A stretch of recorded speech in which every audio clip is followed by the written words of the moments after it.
రాజీవ్ గాంధీ, ఇందిరాగాంధీ, అలాగే సర్దార్ పటేల్ అందరూ ఉన్నారు.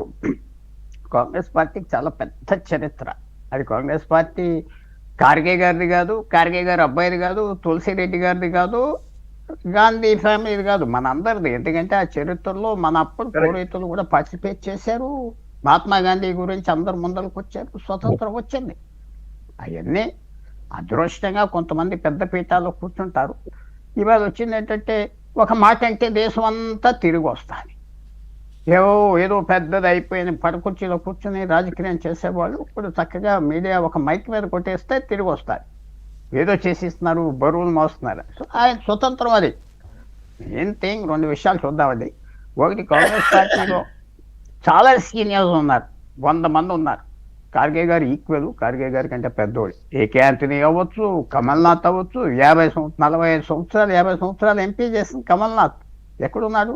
లేకపోతే వాళ్ళ సలహాలు ఉన్నారు. వాళ్ళ సలహాలు అందరూ తీసుకుని మాట్లాడితే బాగుంటుంది. లేకపోతే పరిణామాలు ఎలాగ వస్తాయి చూడాలి. ఇది పెద్ద ఇష్యూస్ తీసుకొచ్చి కాన్స్టిట్యూషన్ మార్చేస్తాం, ఇది చేస్తాం, అది చేస్తాం, అది 145 కోట్ల జనాన్ని కప్పెడతానికే కదా. సాఫ్ట్గా వెళ్ళాలి కదా. ఒక oil tanker, 1 million ton oil ట్యాంకర్లు ఉన్నాయి. అంటే 700 గజాలు 600 గజాలు పొడుగు. అది ఎవరు ఆఫ్ చేయలేరు. జాగ్రత్తగా తోలాలి.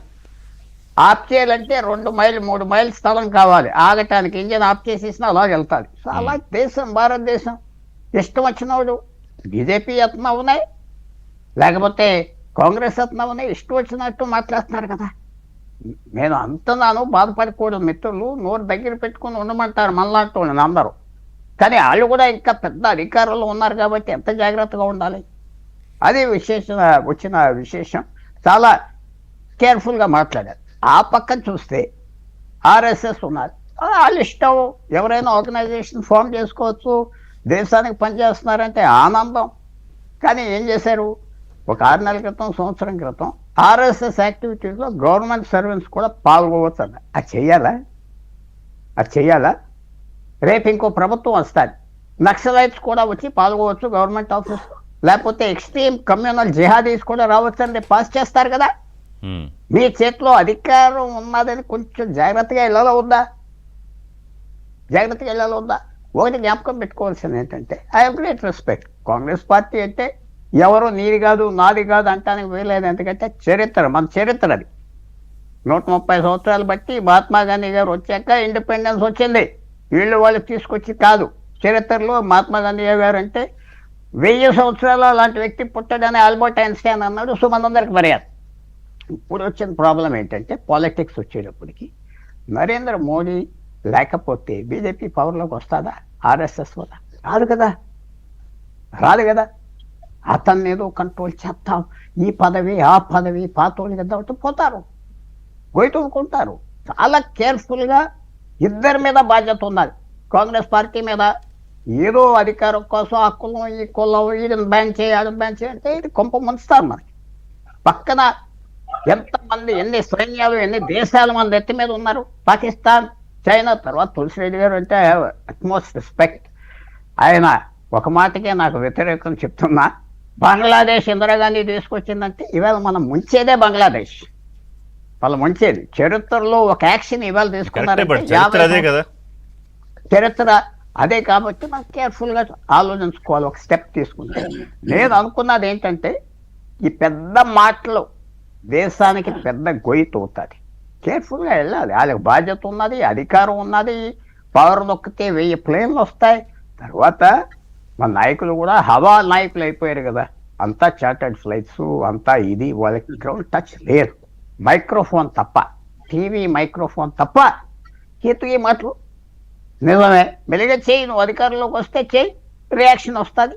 ఇలా మాటలు అనగానే అంటే కాదు. ఇప్పుడు వై టు టార్గెట్ ఆర్ఎస్ఎస్ అంటే బీజేపీని, మోడీని నిర్వహించలేక ఆర్ఎస్ఎస్ని టార్గెట్ చేయడమా? నిజంగానే దానివల్ల పొలిటికల్గా గెయిన్ వస్తుందా? గెయిన్ ఏం రాదు. అది ఏంటంటే, ఎవరైనా ఏ నాయకుడైనా సైలెంట్గా ఉన్న నాయకుడు ముందరకు వస్తాడు. ఎక్కువ మాట్లాడే నాయకులు, ఎక్కువ నాయిజీ లీడర్స్.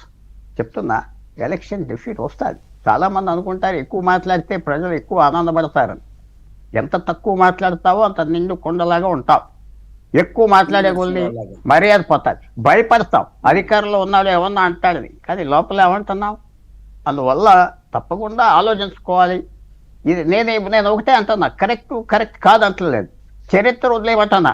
చరిత్ర వదిలేకపోతే వెనక్కి తిరిగి చూస్తూ ఉంటే బ్రతకలేవు ముందలకి. ఏదో ఫ్యామిలీ ఇష్యూస్ ఉంటాయి, ఏదో చరిత్ర నాకు ఉంటుంది, ఏదో ఇంకో ఉంటుంది, అవన్నీ వెనక్కి. కానీ అదే చరిత్ర గుర్తు చేసే ప్రయత్నం ప్రతిసారి అవసరమైనప్పుడల్లా మోదీ చేస్తూ ఉంటారు కదా. నెహ్రూ చేసిన తప్పిదాల వల్ల దేశం అనుభవించిన నష్టము, కాశ్మీర్ రక్తపాతం అని వారు గుర్తు చేస్తున్నారు. అది 100% నేను ఒప్పుకోను. ఎందుకంటే కాశ్మీర్ని ఆ డిస్కషన్ కాదు ఇది ఇక్కడ. అందువల్ల మీ టైం వేస్ట్ చేయను. 100% నెహ్రూ చేయవలసిన సేవలు చేశాడు, తప్పులు చేశాడు. ఎలాంటి సేవలు చేశాడు? మీరు ఎత్కారిచ్చేది అదే సేవ చేశాడు. చెప్తానికి నిమిషం టైం ఇస్తే నెహ్రూ సో మెనీ థింగ్స్. ప్రధానమంత్రి గారు, మనం ఎవరు ప్రధానమంత్రి అయినా, సలావుద్దీన్ అవేసి ఏమైనా రెస్పెక్ట్. భారతదేశం ప్రధాని, మనం రెస్పెక్ట్ ఇవ్వాలి. ఆడు వీడు ఇది అంటాం తప్పు కాదు, తప్పు. సో హ్యావింగ్ సెడ్ దట్, ఆయన కూడా నెహ్రూ అని అంటాం కరెక్టా? నెహ్రూ చేసింది ఏంటి? నెహ్రూ లేకపోతే కాశ్మీర్ ఇండియాలో ఉంటుందా? వెళ్ళిపోదు. బ్రిటన్ అందరూ పంచేయి అని తిరిగితే ఆయన క్లెవర్గా మౌంట్ బ్యాటన్ వాడి భారతదేశానికి రాయించుకున్నాడు. అందుకనే గాంధీ నెహ్రూని సెలెక్ట్ చేశాడు సర్దార్ పటేల్ మీద. వీటికి తెలివితేటలు ఉన్నాయి, యంగర్ మ్యాన్ అని చేశాడు. అందరూ యునైటెడ్ నేషన్స్లో కాశ్మీర్ తీసేయాలని అందరూ వచ్చారు. చదవండి వెళ్ళి 47-48లో. నెహ్రూ ఏమన్నాడు? కాశ్మీరీ అంటే కాశ్మీరీ. అయ్యో ఒప్పుకుందాం, ప్లెబిసైట్ పెడదాం, అక్కడ జనాన్ని ఓటు అయినవాడిని ఇచ్చేస్తాం. ఇప్పటి వరకు ప్లెబిసైట్ పెట్టావా 80 సంవత్సరాలు? నెహ్రూ తక్కువగా చేయటం తప్పు. నెహ్రూని ఎక్కువ చేయొద్దంట. అలా పాస్ట్కి వెళ్ళి గోతులు తవ్వితే, సెమెట్రీకి కబ్రస్థానికి వెళ్ళి ఎముకలు తవ్వితే ఎవరు ఎముకలు దొరుకుతాయో మీకు తెలియదు, వెళ్ళకూడదు అక్కడికి. రామచంద్రారెడ్డి గారు, మీకు కూడా అదే ప్రశ్న. ఇప్పుడు నిన్న ప్రధానమంత్రి మాట్లాడుతూ 550కి పైగా సంస్థానాలను దేశంలో కలిపిన పటేలు కాశ్మీర్ను భారత్లో